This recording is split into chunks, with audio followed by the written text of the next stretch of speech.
ചാവക്കാട് താലൂക്ക് ആശുപത്രിയിൽ തലവേദനയ്ക്ക് കുത്തിവെപ്പെടുത്ത 7 വയസ്സുകാരന്റെ കാല് തളർന്നു എന്ന പരാതിയിൽ ഡോക്ടർക്കും നഴ്സിനുമെതിരെ കേസ്.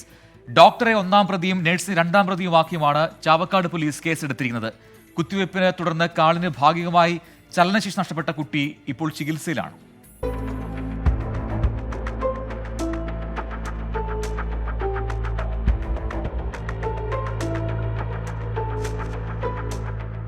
തൃശൂർ പാലയൂർ സ്വദേശി ഷാഫിലിന്റെ മകൻ മുഹമ്മദ് ഗസാലിയെ തലവേദനയെ തുടർന്ന് ഈ മാസം 1-നാണ് മാതാവ് ഹിബ ചാവക്കാട് താലൂക്ക് ആശുപത്രിയിലെത്തിച്ചത്.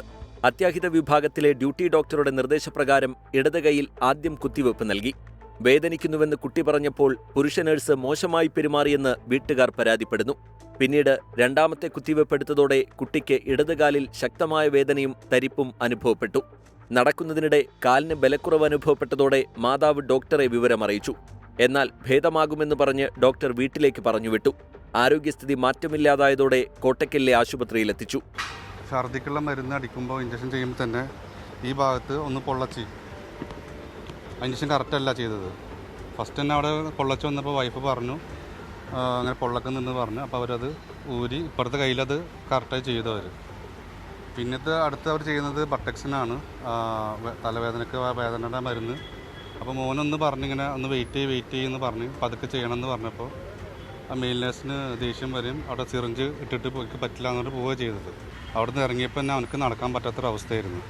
ചാവക്കാട് പോലീസിനും ആശുപത്രി സൂപ്രണ്ട്, MLA, ആരോഗ്യമന്ത്രി, ബാലാവകാശ കമ്മീഷൻ എന്നിവർക്കും മാതാപിതാക്കൾ പരാതി നൽകി. ഇതിന് പിന്നാലെയാണ് പോലീസ് ഡോക്ടർക്കും നഴ്സിനുമെതിരെ കേസെടുത്തത്. അന്വേഷണം നടത്തി ജില്ലാ മെഡിക്കൽ ഓഫീസർക്ക് റിപ്പോർട്ട് നൽകുമെന്ന് ആശുപത്രി സൂപ്രണ്ട് ഡോക്ടർ ഷാജ് കുമാർ പറഞ്ഞു.